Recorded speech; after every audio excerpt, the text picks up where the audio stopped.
Elliot Hayes had developed a theory about dreams. They were the brain's way of taking out the trash, random neurons firing in the dark while consciousness took a coffee break. It was a comforting theory, scientific even, and it had served him well for 34 years. Then the woman with the silver eyes started showing up, and his theory went straight to hell. She appeared every night now, standing in a place that shouldn't exist, all crystalline platforms and stars that hung too close, like someone had forgotten to put the universe at a proper distance. Her ears were wrong, elongated and graceful, sweeping back from her temples in a way that made him think of ancient forests and things that lived forever. In the dreams, he knew her name. He knew the exact weight of her hand in his. He knew that she took her coffee with cinnamon and lightning, whatever that meant, and that she laughed like breaking glass in the best possible way. When he woke, he knew nothing except the phantom sensation of a ring on his finger that was never there. His therapist, a tired woman named Dr. Yoon who looked like she'd heard everything twice, suggested it was displacement anxiety. His best friend, Marco, suggested he try the new dating app where people match based on pheromone analysis and astrological trauma. Elliot suggested another whiskey and tried to forget the way Dream Woman had looked at him like he was the answer to a question she'd been asking for centuries. Tonight, he'd tried Marco's approach. Well, not the app, but at least he'd gone out. The Chromatic Lounge was one of those synth jazz bars that had sprung up in New Seattle's Lower East Side, where the rent was cheap because the buildings groaned and the smog made sunsets look like infected wounds. The band had been decent, all algorithmic improvisation and holographic saxophone players who didn't need to breathe. Elliot had nursed 3 drinks that cost too much and tasted like regret mixed with artificial cherry. He'd walked home through streets slick with rain that fell upward as often as down, something about the atmospheric processors malfunctioning again, turning weather into a suggestion rather than a rule. His building was a narrow wedge of concrete and prayer, squeezed between a noodle shop that never closed and a repair depot for domestic androids that always seemed to be screaming. The door to his apartment was open. Not broken, not forced. Just open, like he'd left it that way, which he absolutely had not because Elliot Hayes was many things but careless with his personal security was not one of them. He stood in the hallway, key card in hand, trying to calculate the odds. Burglary seemed unlikely. He owned nothing worth stealing except maybe his collection of vintage data storage devices, and those were worthless to anyone but nostalgic idiots like himself. Marco pulling a prank seemed more likely, but Marco was in Bangkok doing something inadvisable with a cryptocurrency heiress. Elliot pushed the door open slowly, ready to run or possibly faint, whichever his body decided was more appropriate. She was standing by his window. The woman from his dreams, backlit by the neon pollution that passed for a night sky in New Seattle, wearing something that looked like it had been spun from starlight and bad intentions. Her ears caught the light, those impossible elongated ears, and her eyes were exactly as silver as he remembered. She turned when he entered, and her smile revealed teeth that were slightly too sharp, canines that extended just a fraction too far. "Elliot," she said, and her voice was warm honey poured over broken glass. "You're late." He tried to say something. His mouth opened. His brain offered several options: scream, run, demand answers, call the police. What came out was a small squeaking sound, and then the floor rushed up to meet his face with what felt like excessive enthusiasm. When consciousness returned, and it took its time, clearly reluctant to deal with this situation, Elliot found himself on his couch. His couch in his apartment, which was apparently no longer a safe space. The woman was sitting in his reading chair, the good one he'd rescued from a sidewalk 3 years ago, holding a cup of tea. "I made tea," she said, noticing his eyes were open. "Earl Grey milk, no sugar. You always preferred it that way." "I don't know you," Elliot managed, though his tongue felt like it had been replaced with old carpet. "Not currently, no." She sipped the tea with obvious satisfaction, Memory suppression is remarkably thorough when done properly. Whoever worked on you was a professional. I'd be impressed if I wasn't so furious about it. Elliot sat up slowly, checking to see if anything was broken. His dignity, certainly, but that was metaphysical. This is a very elaborate home invasion. Are you here to rob me? Because I should warn you, I'm poor, and my most valuable possession is a signed first edition of a programming manual from 2089. She laughed, and it was exactly like his dreams, sharp and bright and somehow sad underneath. I'm not here to rob you, Elliot. I'm here because you've been gone for 437 years, and I'm tired of waiting. Also, you owe me approximately 6,000 credits in back rent for our moonbase, but we can discuss that later. Moonbase? Elliot repeated flatly. Small one, very cozy, excellent view of Jupiter, terrible Wi-Fi. I'm calling the police. Please don't. The last time I dealt with Earth law enforcement, they tried to arrest me for public levitation. I wasn't even that high up. Elliot reached for his phone. She made a small gesture with her free hand, and his phone leapt from the coffee table and sailed across the room, landing gently in his dying ficus plant. The plant made a sound that plants absolutely should not make, something between a wheeze and a sigh. Did my plant just? I need you to listen, she said, setting down her tea with deliberate care. My name is Lyrie.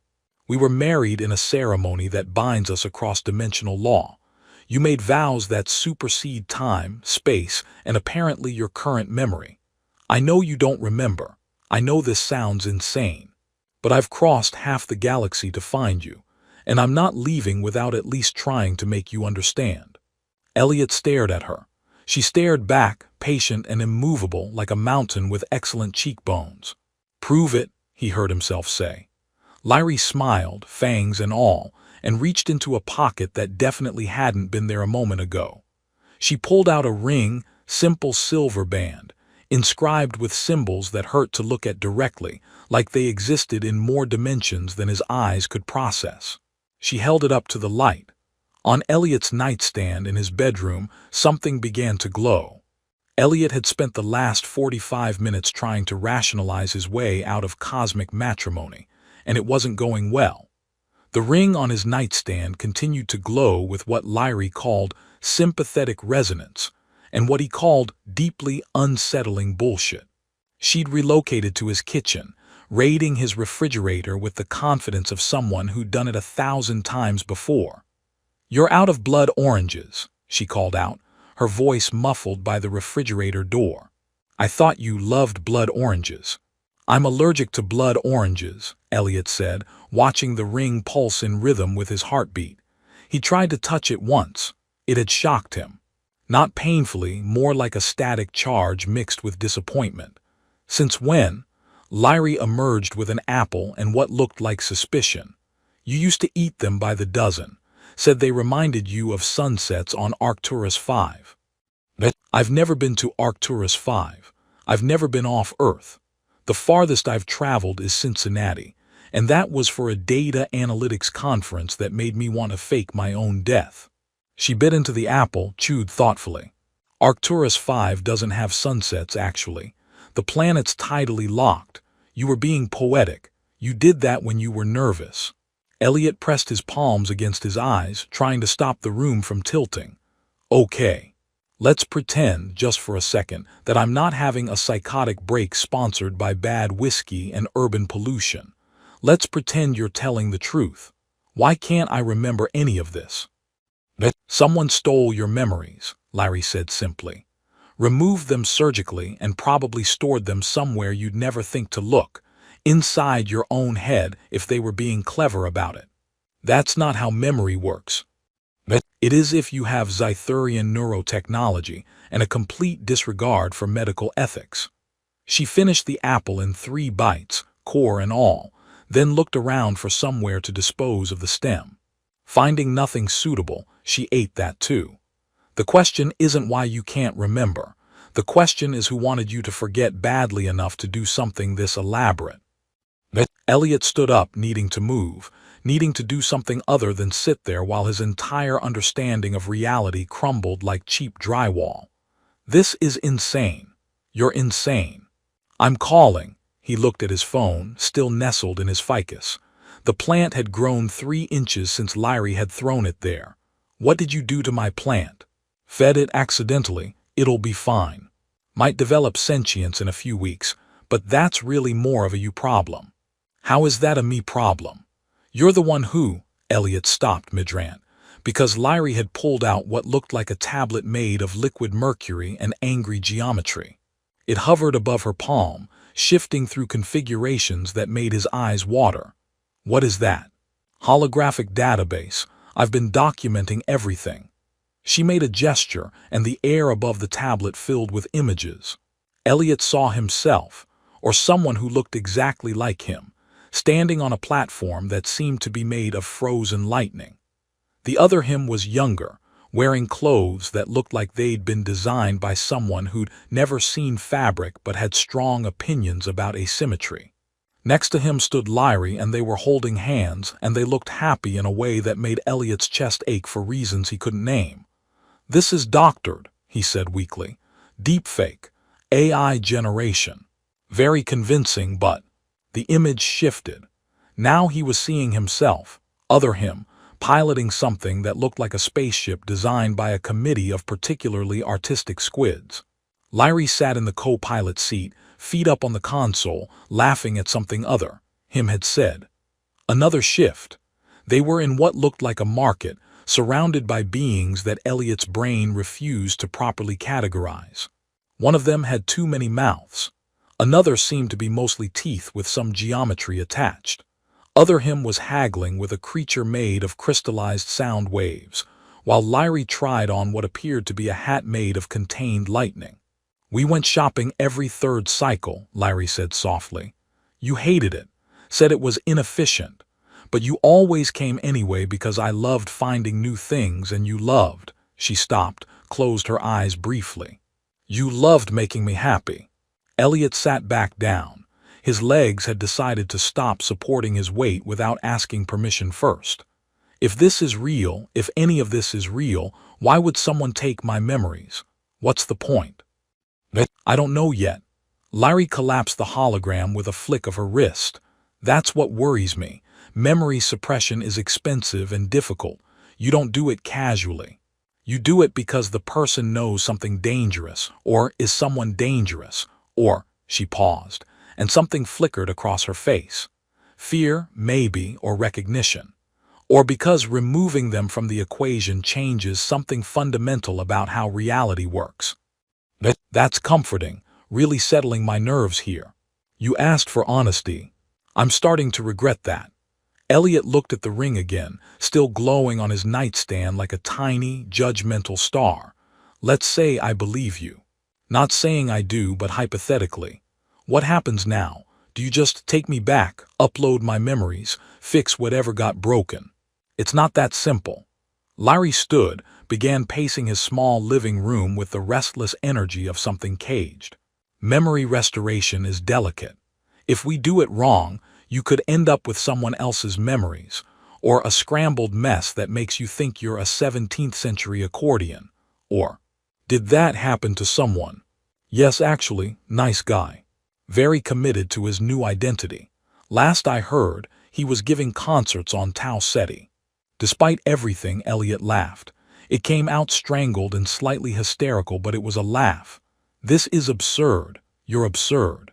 This whole situation is—" He stopped, because Lyrie had frozen mid-pace, her head tilted in a way that reminded him of predators listening for prey. "Someone's coming," she said quietly.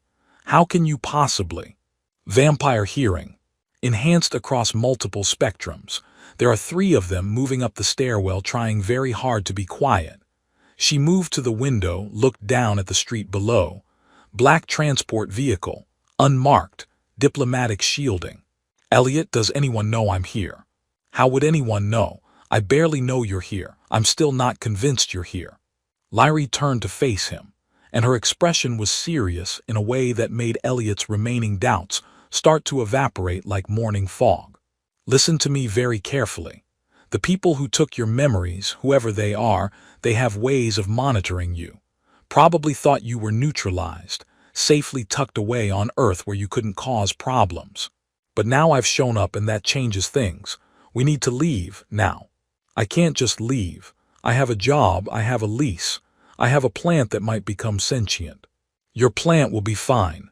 You, on the other hand, will be significantly less fine if they get their hands on you again. She grabbed his coat from the rack by the door, threw it at him. We're going out the window. We're 6 floors up. I know it'll be fun.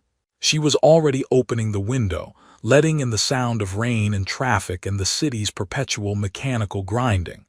Elliot looked at the ring on his nightstand. It pulsed once, twice, like a heartbeat. Like his heartbeat. Without entirely meaning to, he reached out and picked it up. The moment his fingers touched the metal, something clicked in his mind. Not a memory, not quite, but the shadow of one. The echo of feeling safe, of being known. He slipped the ring onto his finger. "Okay," he said. "Let's go meet whoever's trying to ruin my very confusing evening." Larry grinned, all fangs and fierce joy. "That's my husband." They didn't go out the window. Instead, Larry pressed her palm against Elliot's living room wall, whispered something in a language that sounded like mathematics having an argument with music, and a door appeared where no door had been. Not a metaphorical door, an actual door, complete with hinges and a handle that looked like it was made from fossilized starlight. "You had an emergency exit in my apartment this whole time?" Elliot asked, because apparently that was the detail his brain had decided to fixate on while his life collapsed into science fiction. "I installed it 3 weeks ago. You sleep very deeply." Larry pulled the door open, revealing not the apartment next door but what looked like a tunnel made of compressed space, all shifting geometry and colors that didn't have names. "After you." "That looks like it leads directly to my death. It leads to a safe house in the sub-basement of a dumpling restaurant in Chinatown. Trust me." Trust is a very strong word for our current relationship status. "Husband," she said, and somehow made it sound both affectionate and threatening. "If you don't move in the next 5 seconds, the people coming up those stairs are going to kick down your door and do things to your neural architecture that will make you think you're a household appliance." Elliot stepped through the door. The sensation was like being turned inside out and then outside in again, but politely. He stumbled out the other side into a small storage room that smelled aggressively of ginger and star anise. Larry emerged behind him, the door collapsing into nothing with a sound like a sigh made of disappointment. "See, easy." She was already moving, navigating through boxes of frozen dumplings and industrial-sized soy sauce containers.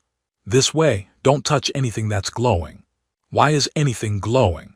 "Mr. Zhang keeps exotic ingredients for his special customers. Some of them are technically alive. It's fine." They emerged into the restaurant's kitchen, where an elderly man was doing something elaborate with a wok, and what appeared to be actual flames rather than the synthetic heating elements most restaurants used. He glanced at them, nodded once at Larry, and went back to his cooking without comment. "Does he know you're?" "Mr. Zhang has been on Earth for 600 years and minds his own business. We should learn from his example." Larry led them through the kitchen, past a dishwasher who was definitely not human, but was doing an excellent job pretending, and out into the restaurant proper. It was late enough that only a few tables were occupied.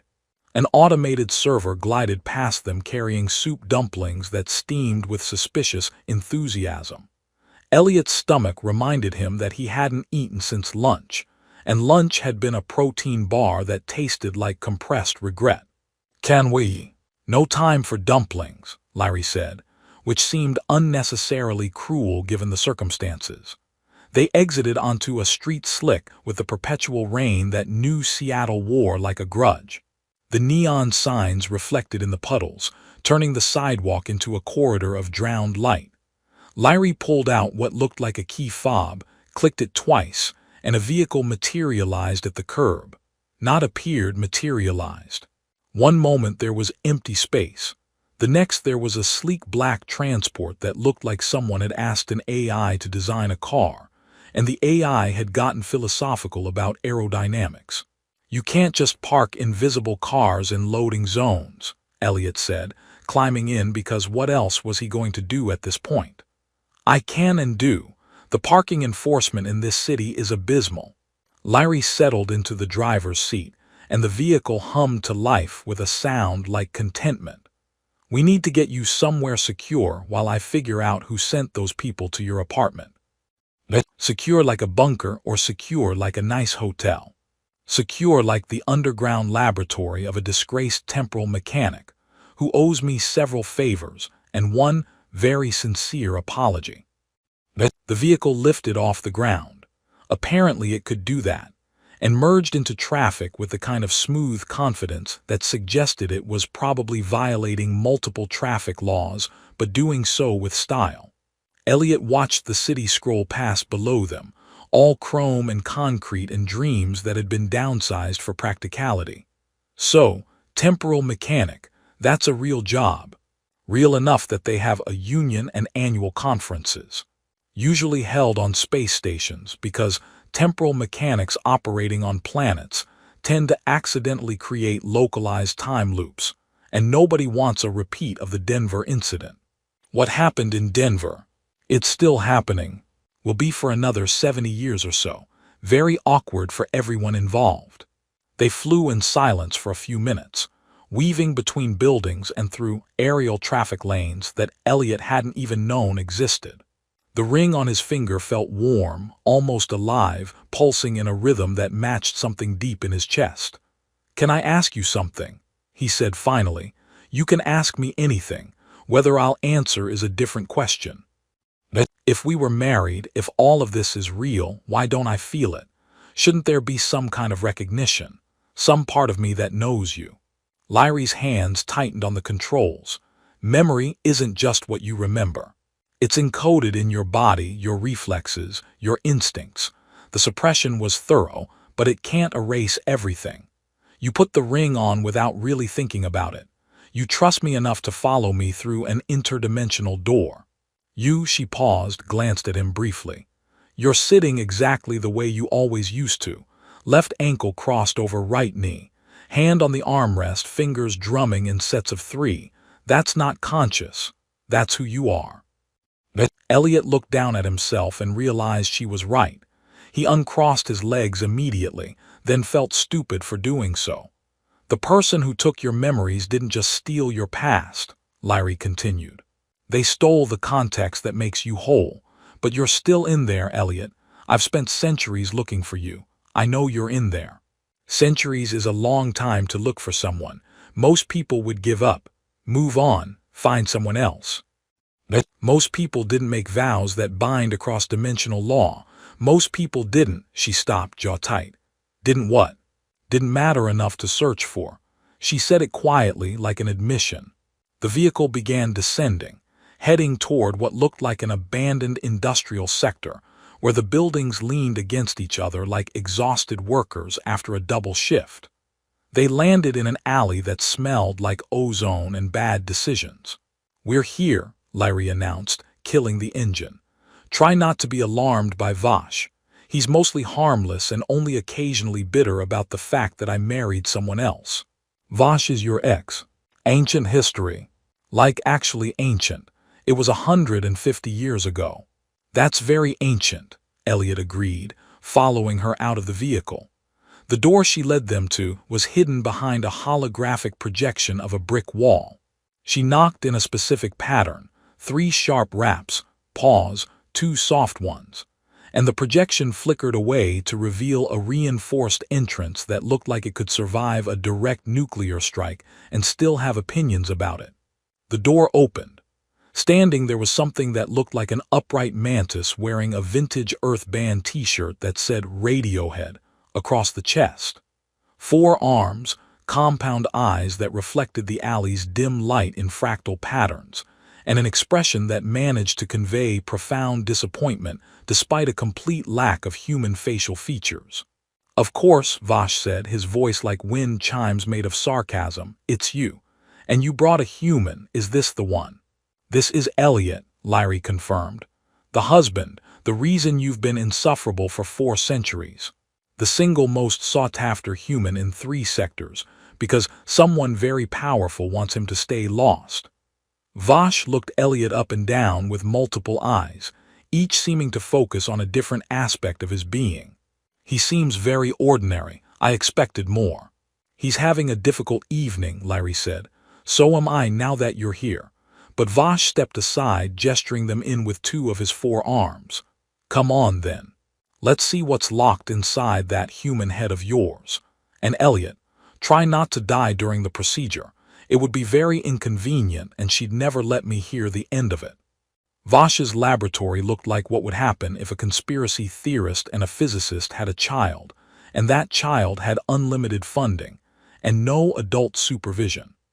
Equipment that Elliot couldn't begin to name covered every available surface, humming and blinking, and occasionally making sounds that suggested it was having private conversations with itself. The walls were lined with screens displaying equations that seemed to be arguing with each other, numbers rearranging themselves into increasingly hostile configurations. Sit there, Vash said, pointing one arm at a chair that looked suspiciously like a dentist's chair crossed with an electric chair. Don't touch anything. Humans have a terrible habit of touching things and then exploding. How many humans have exploded in here? Elliot asked, not sitting. Statistically, very few, 2, maybe 3. Hard to count when there's not much left. Vash skittered across the room on legs that moved in ways that made Elliot's brain hurt. That was a joke, mostly. Actually, one of them just turned partially gaseous. He recovered eventually. This is really selling me on the procedure. Larry put a hand on Elliot's shoulder, and the touch was steadying in a way he didn't want to examine too closely.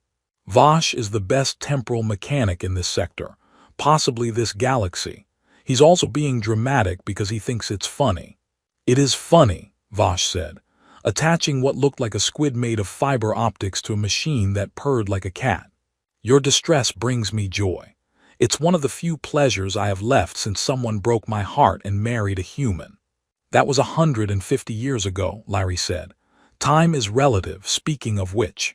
Vash turned to face them fully, all 4 arms crossed in a gesture that somehow conveyed immense skepticism. What you're asking me to do is extremely dangerous. Memory suppression at this level isn't just locked behind a password. It's locked behind a password that will fight back if you try to access it. Whoever did this to him installed neural countermeasures. Can you bypass them? Larry asked. Can I bypass them? She asks. As if I'm some amateur tinkering with a broken radio. Vash moved closer to Elliot, eyes scanning him from multiple angles. I can bypass them, but we'll need to go inside his mindscape to do it. Directly interface with the memory architecture. It's not a gentle process. Elliot finally sat in the chair because his legs had decided they were done standing. When you say not gentle, I mean you'll experience every suppressed memory simultaneously, while also experiencing the sensation of having your consciousness spread across multiple dimensional planes. It's been described as uncomfortable.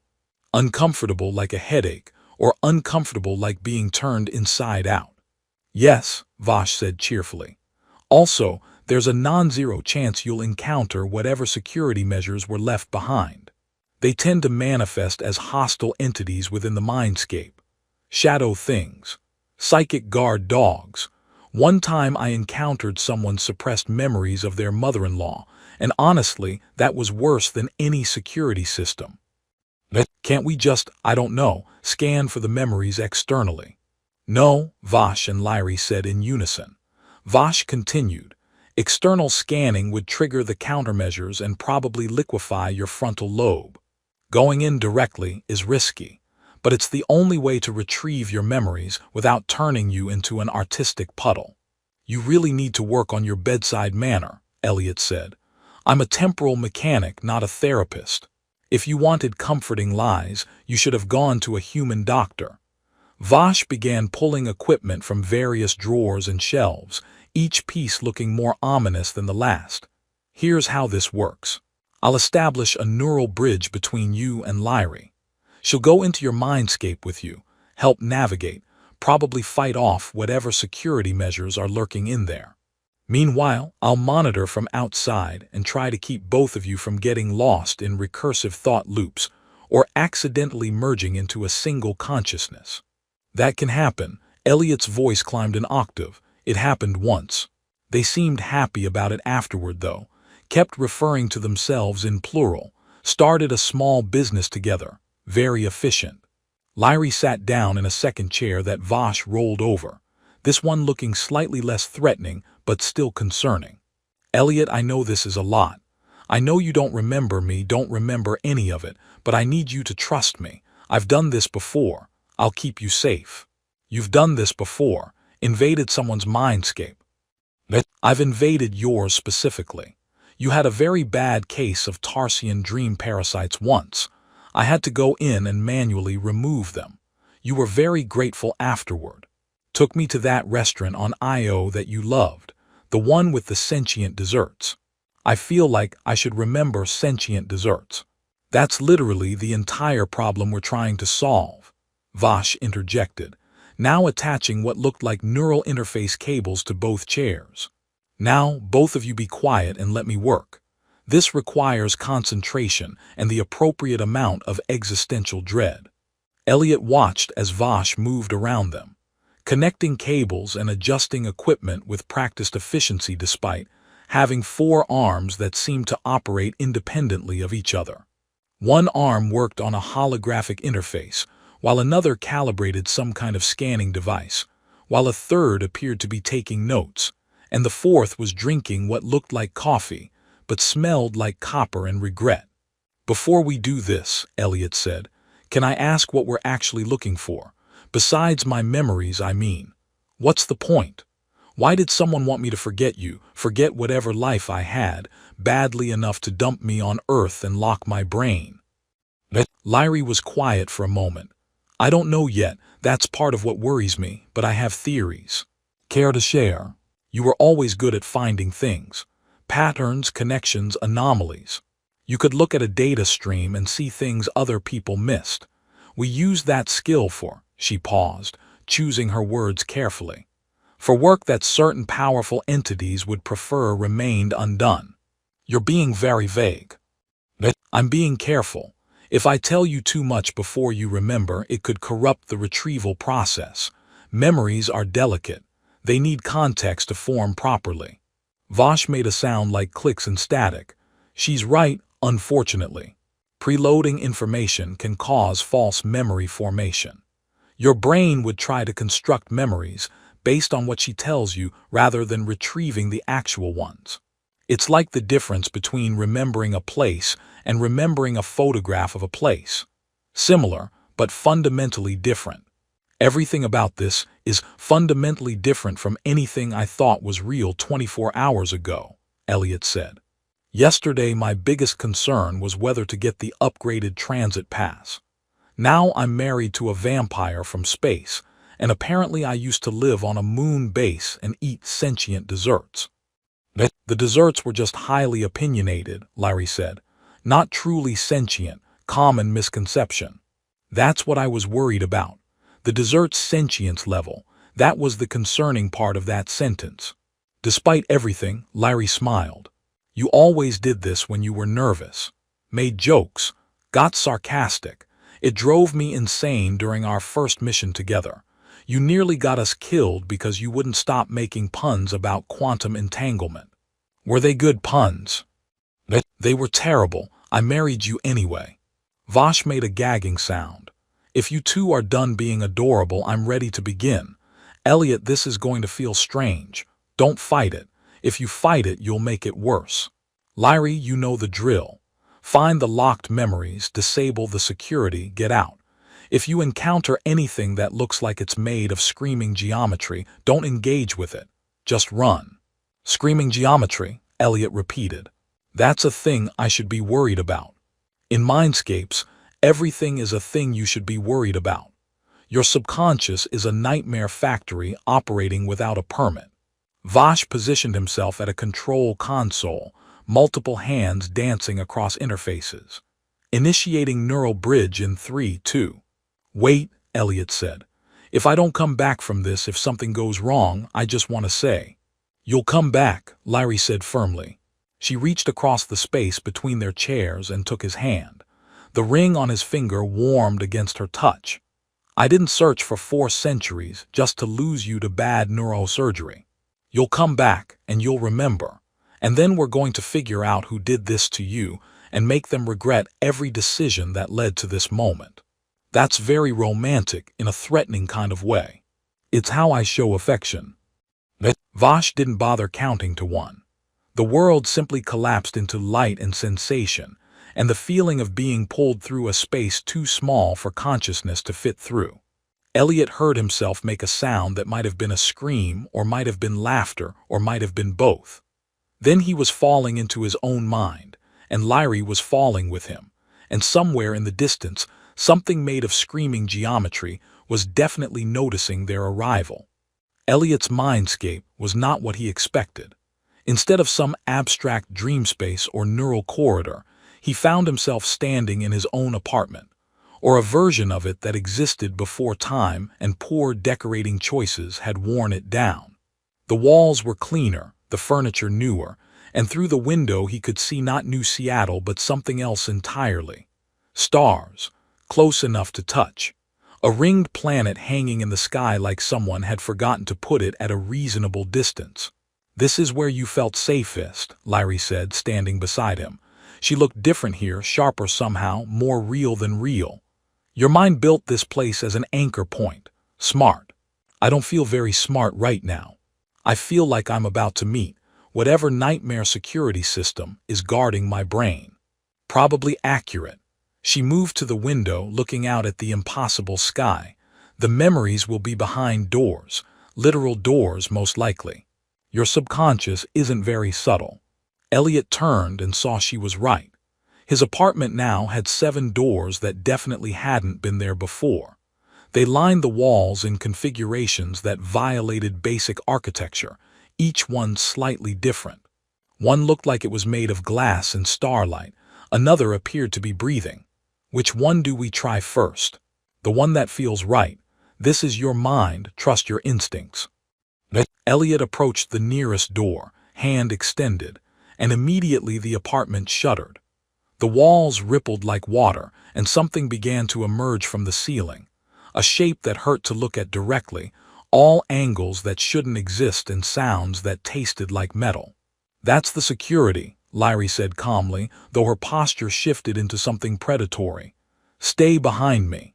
What is it? A psychic construct, designed to attack anyone trying to access locked memories. They're nasty but usually not very creative. She stepped forward as the thing descended, growing larger, beginning to take on a form that resembled a person but wrong, inverted, like someone had folded a human being through dimensions it wasn't meant to fit through. It spoke in Elliot's voice, which was deeply unsettling.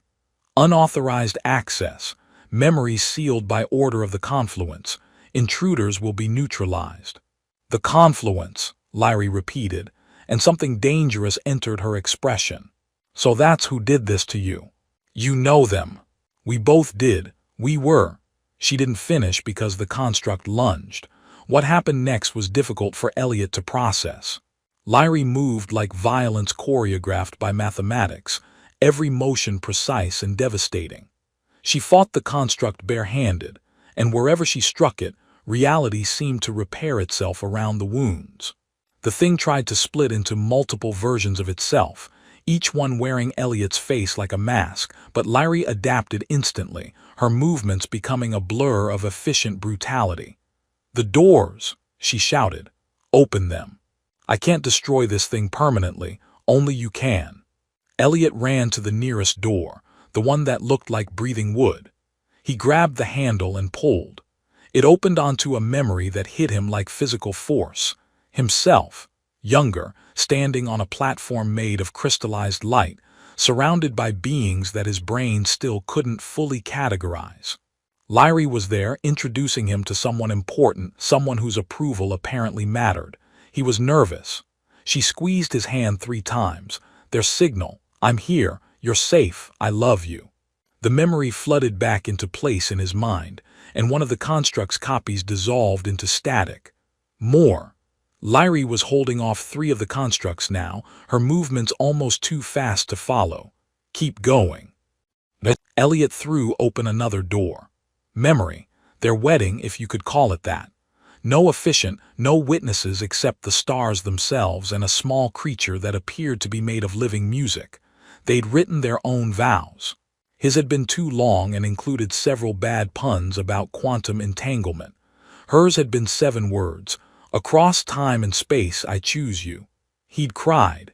She'd pretended not to notice. Another construct vanished. Door after door, memory after memory. Learning to pilot a ship while Lyrie laughed at his terrible depth perception. Arguing about whose turn it was to feed their pet.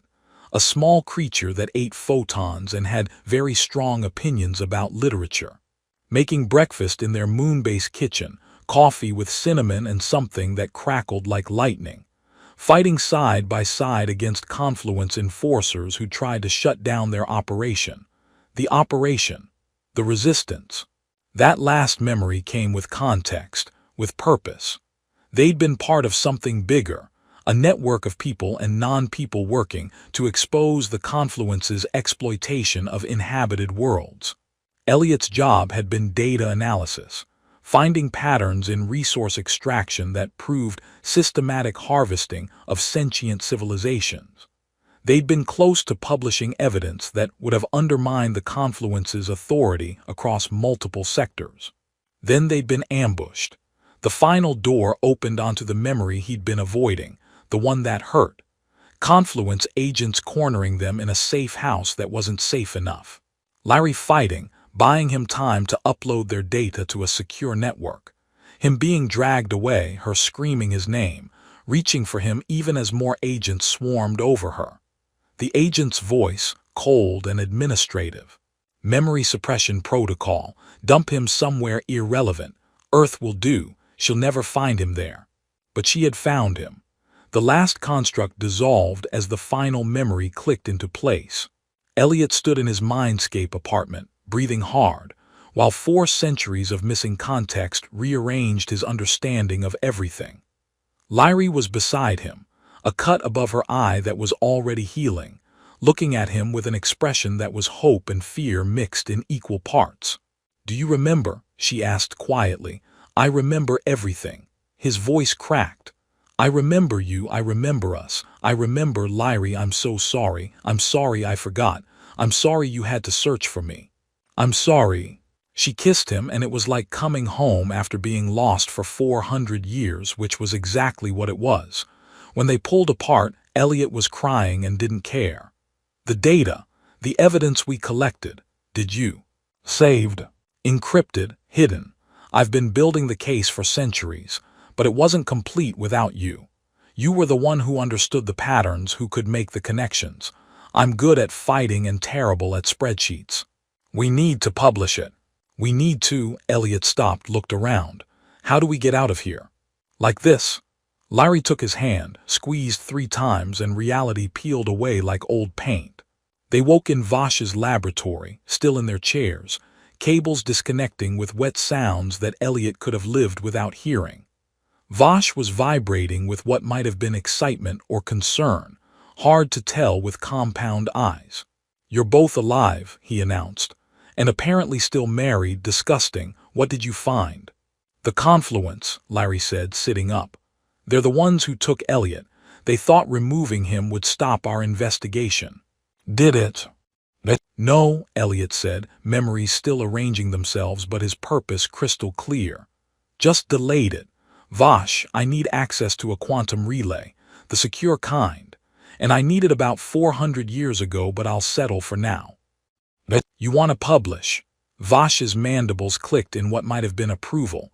"The Confluence has agents everywhere. The moment you go public, they'll come for you."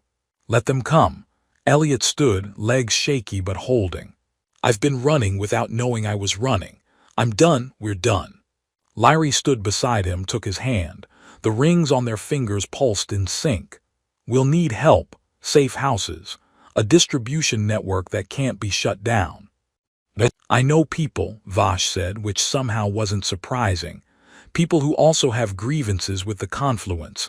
People who have been waiting for someone to light the first match. He paused. This will start a war. You understand that? Good, Elliot and Lyrie said simultaneously. Vash made a sound like laughter made of static. I'll make some calls. In the meantime, you two should probably leave Earth, somewhere with better defensive capabilities. I hear Mars has lovely bunkers this time of year. We have a moon base, Elliot said, and saying it felt right felt true. Small one, cozy, terrible Wi-Fi. The Wi-Fi is fine, Lyrie corrected. You just never figured out the Zythurian router settings. Because the instructions were in Zythurian. You could have asked me. I did ask you. You said, and I quote, figure it out, you're supposed to be the smart one. Vash made that static laugh sound again. Get out of my laboratory, both of you. Go be married and revolutionary somewhere else. Come back when you're ready to burn down an interdimensional empire. I'll have the matches ready. They left as the sun was rising over New Seattle, turning the smog into something almost beautiful. Elliot's hand was in Lyrie's, the ring solid and warm on his finger, and his mind was full of memories that were finally his again. So, he said as they walked toward where she'd parked her invisible car, about that moon base and the 400 years of back rent. We can negotiate, Lyrie said. I'm thinking we call it even, given that I was kidnapped and had my brain locked by an interdimensional empire. Counterpoint, you got to live on Earth without paying rent for 4 centuries. I paid rent. To a landlord who kept threatening to sue me over noise complaints, I definitely didn't make. She laughed, and it was exactly like his dreams, like his memories, like coming home. Welcome back, husband. Good to be back, wife. He looked up at the sky, at the stars beyond the smog. Let's go start a war.